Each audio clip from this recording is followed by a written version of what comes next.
Hey everyone, welcome on my YouTube channel. I Shom Upadhyay, student of King George Medical University Lucknow.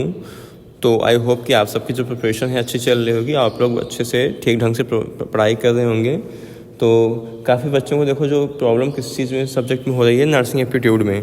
क्योंकि nursing aptitude पहली बात तो जो senate का exam होता है उसका जो क्वेश्चन पेपर है आप लोग को मिलता नहीं है। और बच्चे भी वो जब नर्सिंग इसका सीनेट का एग्ज़ाम देने के लिए जाते हैं तो उनको नर्सिंग एप्टीट्यूड ऐसा सब्जेक्ट होता है जो उनको नया नया बिल्कुल सा लगता है। उनको मतलब उनके मन में डाउट होता है कि कैसे क्वेश्चंस कैसे पूछे जाएंगे, कैसे नहीं पूछे जाएंगे।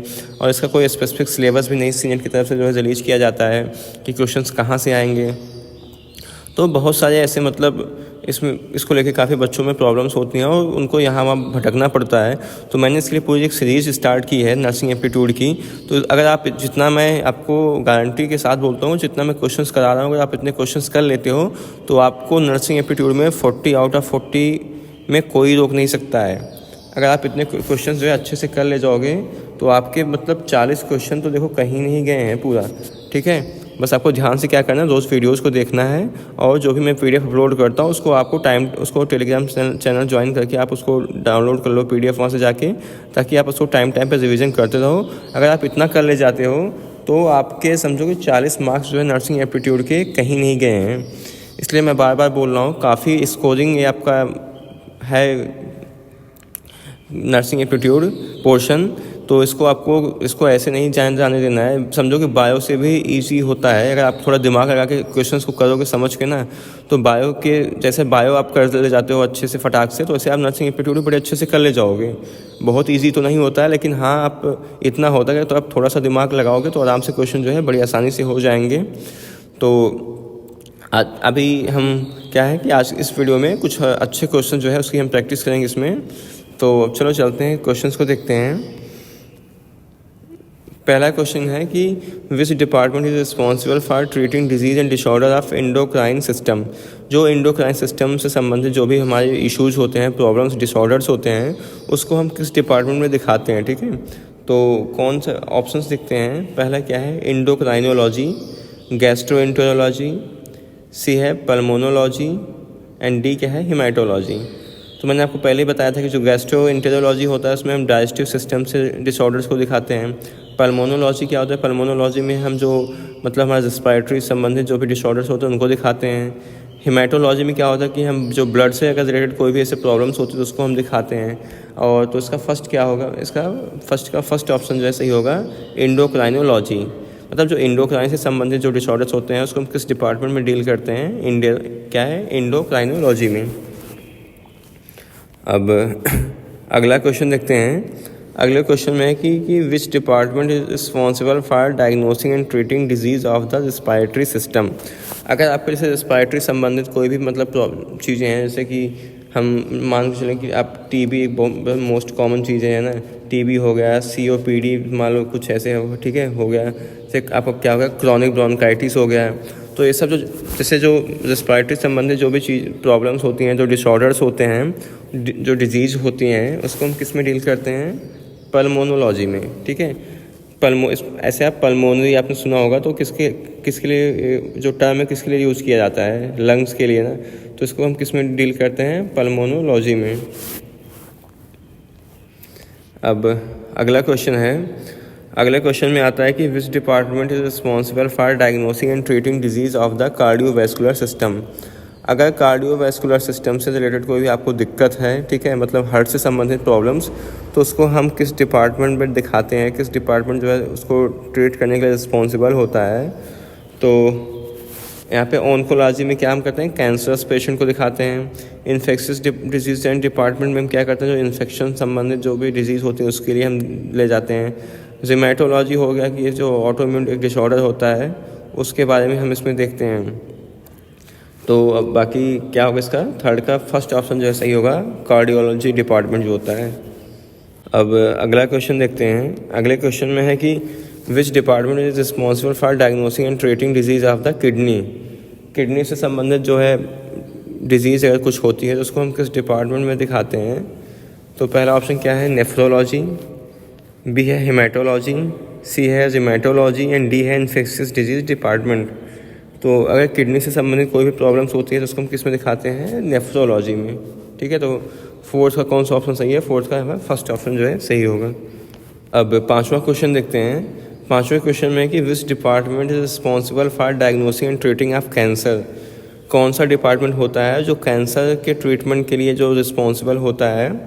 तो पहला क्या है, ऑन्कोलॉजी, डी क्या है, बी क्या है, डर्मेटोलॉजी, सी क्या है, न्यूरोलॉजी डिपार्टमेंट, एंड डी क्या है, पीडियाट्रिक डिपार्टमेंट। तो मैंने आपको भी इसका जो है आपको बताया था कि जो भी अभी ऑप्शंस थे ऊपर के, उनमें से एक मतलब था ऑप्शन जो है जिसमें हम कैंसर पेशेंट को डील करते हैं। तो उसका जो मैंने आंसर आपको बता दिया था कि इस डिपार्टमेंट में जो है कैंसर पेशेंट को डील करते हैं। तो इसका जो पाँचवें का आपको आंसर है आपको खुद मुझे कमेंट सेक्शन में करके बताना है कि ठीक है फिफ्थ का कोई कौन सा ऑप्शन सही होगा। ये मैं आप लोगों को क्या दे रहा हूँ, वर्क दे रहा हूँ, ठीक है। आपका काम है इसको आपको बताना है कमेंट सेक्शन में मुझे। और अब देखते हैं क्वेश्चन नंबर 6 में। इसमें बोल रहा है कि which department is responsible for providing mental health care. कौन सा डिपार्टमेंट होता है जो मेंटल हेल्थ केयर के लिए रिस्पॉन्सिबल होता है।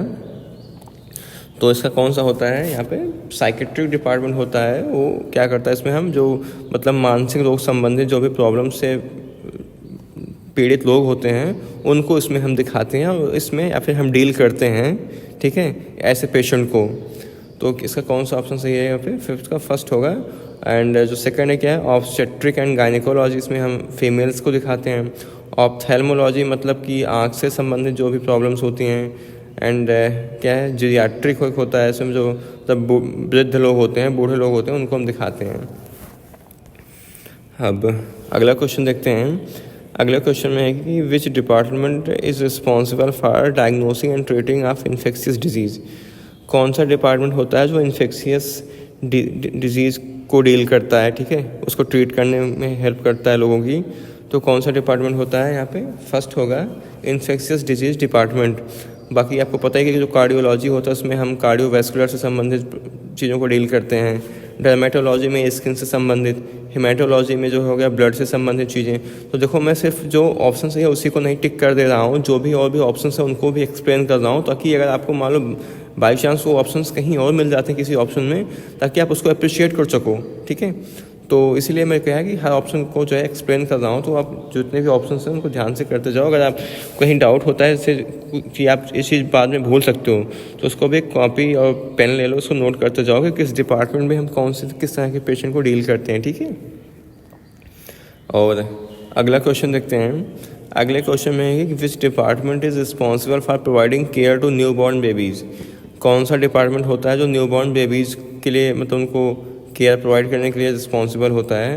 तो क्या क्या है, पहला है neonatology department, paediatric department, obstetric and gynaecology department, and D क्या है, जीरियाट्रिक डिपार्टमेंट। तो देखो इस यहाँ पे आज इतने क्वेश्चंस क्यों डिपार्टमेंट के हो रहे हैं, क्योंकि जब आप नर्सिंग ऑफिसर बन के जाओगे किसी भी मेडिकल कॉलेज में या फिर किसी बड़े हॉस्पिटल में, तो आपको जितने भी यहाँ डिपार्टमेंट हैं सब में जो है पोस्टिंग हो लगेगी आपकी, ठीक है। आपको किसी भी डिपार्टमेंट, अभी तो जब आप यहाँ पे बीएससी नर्सिंग करोगे तो अगर आपका कॉलेज अच्छा होगा तो वहाँ पर जो है सारे डिपार्टमेंट होंगे और आपको वहाँ पर हर जगह आपको एक एक डिपार्टमेंट जो है भेजा जाएगा। आप वहाँ से चीज़ों को सीखोगे, ऑब्जर्व करोगे कि जो ये डिपार्टमेंट अलग अलग होते हैं इनमें हम किस तरह के पेशेंट आते हैं, कौन कौन सी उनकी डायग्नोसिस होती है। वहाँ पे आपको जो है जितने भी आपको अलग अलग डिपार्टमेंट होते हैं सबका जो है केस स्टडी बनता है एक, ठीक है, और क्लिनिकल प्रेजेंटेशन होता है, केस स्टडी बनती है। तो बहुत सारी जो एक्टिविटीज़ हैं, असाइनमेंट्स आपको इसलिए कराए जाते हैं ताकि आप जो है आपको उन चीज़ों के बारे में अच्छी नॉलेज हो, ठीक है, आपको पकड़ हो उन चीज़ों के बारे में, ताकि आप आगे जाके उन चीज़ों को डील कर सको। तो इसलिए आपकी जो है पोस्टिंग अलग अलग जो है डिपार्टमेंट है उसमें लगती है। बाद में आपको किसी एक जो है डिपार्टमेंट में भेज दिया जाएगा जहाँ पे आपको अपनी सर्विस देनी होगी। तो इसलिए आज इतने क्वेश्चंस आपसे एग्जाम में इसलिए मैं करा रहा हूँ कि पूछे जाते हैं सारे क्वेश्चंस, क्योंकि आपको कल को इन्हीं चीज़ों को फेस करना है, ठीक है। इसलिए मैं जो है इन चीज़ों को क्वेश्चंस को करा रहा हूँ आपको। तो देखो आपके में से बहुत सारे लोग अपने नियोनेटोलॉजी और पीडियाट्रिक में थोड़ा कंफ्यूज हो गए। तो देखो जो जस्ट न्यू बॉर्न बेबीज़ होते हैं उनको हम किस में डील करते हैं, यहाँ पे नियोनेटोलॉजी में। बाकी जब बच्चे थोड़ा बड़े हो जाते हैं तो उनको फिर हम किस में, पीडियाट्रिक में दिखाते हैं बच्चों को, ठीक है। अब अगला क्वेश्चन है कि which department is responsible for diagnosing and treating of allergies and immune system disorder. कौन सा डिपार्टमेंट होता है जो एलर्जी और इम्यून सिस्टम संबंधी जो डिसऑर्डर्स होते हैं उसको ट्रीट करता है या फिर उसको ठीक करने के लिए रिस्पॉन्सिबल होता है ट्रीट करने के लिए। तो ऑप्शंस क्या क्या हैं? ऑप्शंस में है allergy and immunology department, B क्या है एंडोक्राइनोलॉजी डिपार्टमेंट, सी है यूरोलॉजी डिपार्टमेंट एंड डी क्या है ऑन्कोलॉजी डिपार्टमेंट। तो 9th का कौन सा ऑप्शन सही है? 9th का पे फर्स्ट होगा एलर्जी एंड इम्यूनोलॉजी डिपार्टमेंट। अब अगला क्वेश्चन देखते हैं। अगला क्वेश्चन है कि which department is responsible for providing physical and occupational therapy. ठीक है, तो कौन सा डिपार्टमेंट इसके रिस्पॉन्सिबल होता है? तो पहला क्या है रिहैबिलिटेशन डिपार्टमेंट, बी है क्या है ओटोलैरिंजियोलॉजी, सी है गैस्ट्रोएंटेरोलॉजी, डी क्या है पल्मोनोलॉजी। तो 10th का कौन सा ऑप्शन सही होगा? 10th का यहाँ पे फर्स्ट ऑप्शन जो है सही होगा, क्या होगा रिहैबिलिटेशन डिपार्टमेंट। 11th है कि which department is responsible for providing care to the woman से during pregnancy and child birth. Pregnancy और चाइल्ड बर्थ के टाइम में कौन सा मतलब डिपार्टमेंट होता है जो रिस्पॉन्सिबल होता है? तो कौन सा ऑप्शंस देखते हैं। Obstetric and gynaecology, dermatology, haematology and cardiology. तो इसका कौन सा ऑप्शन सही है? फर्स्ट ऑप्शन जो है सही होगा, क्या होगा ऑब्स्टेट्रिक एंड गायनिकोलॉजी डिपार्टमेंट जो होता है उसमें हम क्या करते हैं वुमेन्स और during pregnancy and child birth के टाइम में उसको हम केयर प्रोवाइड करते हैं। अब अगला क्वेश्चन देखते हैं। अगला क्वेश्चन है कि which department is responsible for providing care to elderly patient. ठीक है, मतलब elderly patient in the sense आप ऐसे समझिए जो वृद्ध लोग होते हैं, ठीक है, उनको हम किस डिपार्टमेंट में डील करते हैं। तो हर जगह तो डिपार्टमेंट देखो नहीं होता है कि जो अभी से जो बड़ा मेडिकल कॉलेज किंग जॉर्ज है, यहाँ पे क्या है कि यहाँ पे डिपार्टमेंट हैं जो बड़े बड़े बहुत काफ़ी अच्छे मेडिकल कॉलेज हैं वहाँ पे होते हैं, आपकी हर जगह नहीं होते हैं। जैसे अगर आप किसी प्राइवेट कॉलेज से कर रहे हो या फिर आप कहीं ऐसे छोटे मोटे मेडिकल कॉलेज से कर रहे हो नए जो खुले हैं जस्ट, तो वहाँ से जो वहाँ पे जो भी डिपार्टमेंट नहीं होगा धीरे धीरे वहाँ पे भी फैसिलिटीज़ जो है हो जाएंगी। बट जो भी अच्छे मेडिकल कॉलेज हैं वहाँ पे डिपार्टमेंट जो है रन कर रहा है उसको क्या बोलते हैं हम जीरियाट्रिक डिपार्टमेंट होता है जहाँ पे एल्डरली पेशेंट को हम डील करते हैं। एंड 13 क्वेश्चन में क्या है कि which department is responsible for providing nutrition and dietary advice to patient. ठीक है, तो ऑप्शंस देखते हैं एक बार। इसमें क्या है न्यूट्रिशन डिपार्टमेंट, बी है हेमाटोलॉजी, सी है ऑन्कोलॉजी एंड डी क्या है यूरोलॉजी। तो 13 का कौन सा ऑप्शन सही होगा? 13 का फर्स्ट यहाँ पे होगा क्या न्यूट्रिशन डिपार्टमेंट। देखो जो न्यूट्रिशन डिपार्टमेंट होता है ये हर मतलब जगह होते हैं और इसमें हम क्या करते हैं पेशेंट को उसके जो है जो डायग्नोसिस होती है उसके अकॉर्डिंग जो है न्यूट्रिशन प्रोवाइड करना होता है। तो वो होते हैं यहाँ पे हर मेडिकल कॉलेज में जो कि न्यूट्रिशन पेशेंट क्या बताते हैं न्यूट्रिशन से संबंधित डाइटरी एडवाइस देते हैं। अब अगला क्वेश्चन है कि which department is responsible for providing care to patient with kidney failure. Kidney failure से संबंधित जो भी मतलब प्रॉब्लम्स होती हैं कौन सा डिपार्टमेंट है जो उसको डील करता है? पहला ऑप्शन क्या है डायलिसिस डिपार्टमेंट, बी क्या है ऑन्कोलॉजी डिपार्टमेंट, सी है रिमेटोलॉजी एंड डी है पीडियाट्रिक। तो 14 का कौन सा ऑप्शन सही होगा? फर्स्ट होगा क्या होगा डायलिसिस डिपार्टमेंट। ठीक है, जो वहाँ पे जो किडनी फेलियर पेशेंट होते हैं उनको ट्रीट करते हैं। एंड 15 क्वेश्चन में क्या है कि which department is responsible for providing surgical care. कौन सा डिपार्टमेंट होता है जो सर्जिकल केयर प्रोवाइड करने के लिए रिस्पॉन्सिबल होता है? तो ऑप्शंस देख लेते हैं एक बार। पहले ऑप्शन क्या है सर्जरी डिपार्टमेंट, बी क्या है न्यूरोलॉजी डिपार्टमेंट, सी है साइकेट्री डिपार्टमेंट एंड डी क्या है एंडोक्राइनोलॉजी डिपार्टमेंट। तो 15 का कौन सा ऑप्शन सही है? 15 के यहाँ पे फर्स्ट ऑप्शन जो है सही होगा, क्या है सर्जरी डिपार्टमेंट, जहाँ पे क्या होता है कि जो सर्जरी से संबंधित चाहे प्री ऑपरेटिव हो, पोस्ट ऑपरेटिव है, इंट्रा ऑपरेटिव हो, उन सब पेशेंट को क्या है डील करते हैं। ठीक है, तो आज के वीडियो में फ़िलहाल मतलब हम इतने क्वेश्चंस की प्रैक्टिस करते हैं, बाकी और भी कुछ अच्छे क्वेश्चंस हैं जो हम आगे के वीडियोस में कंटिन्यू करेंगे। और आपके लिए मतलब जितना भी मैं नर्सिंग एप्टीट्यूड का करा रहा हूँ यहाँ पर सिलेबस क्वेश्चंस वो आपके लिए सफिशिएंट है। आपके एग्ज़ाम के लिए आपको कहीं और से पढ़ने की कोई बिल्कुल ज़रूरत है ही नहीं। अगर आप इतना करके जाते हो तो आपसे आराम से जो है क्वेश्चंस जो है हो जाएंगे। बाकी मैं इसकी जो प्लेलिस्ट एक बना दिया हूँ, आप प्लेलिस्ट जाके सारे वीडियोस जो है अगर आप नहीं देखे हो तो जाके उसको आप देख लो एक एक करके धीरे धीरे। और PDF के लिए आप जो है टेलीग्राम चैनल आप ज्वाइन कर लो, जहाँ से आपको सब लेक्चर की जो है PDF आपको मिल जाएगी।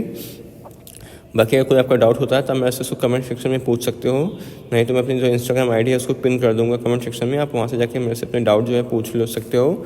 बाकी आपको एक चीज़ और मैं बता दूँ, अगर आपको कोई डाउट होता है तो आप मुझसे सीधा अपना जो है डाउट पूछा करो, ना कि आप हेलो हाय कैसे हो कहाँ हो ये मेरे से मत पूछा करो, ठीक है। नहीं तो आप में से बहुत सारे बच्चे बोलते हैं कि आप जो रिप्लाई नहीं करते हो, तो रिप्लाई ना करने का यही रीज़न होता है। तो आपके आज के वीडियो में फ़िलहाल इतना ही। बाकी अगर आपको वीडियो पसंद आया हो तो वीडियो को लाइक कर देना, चैनल के सपोर्ट में चैनल को सब्सक्राइब कर देना। Thank you so much watching for this video.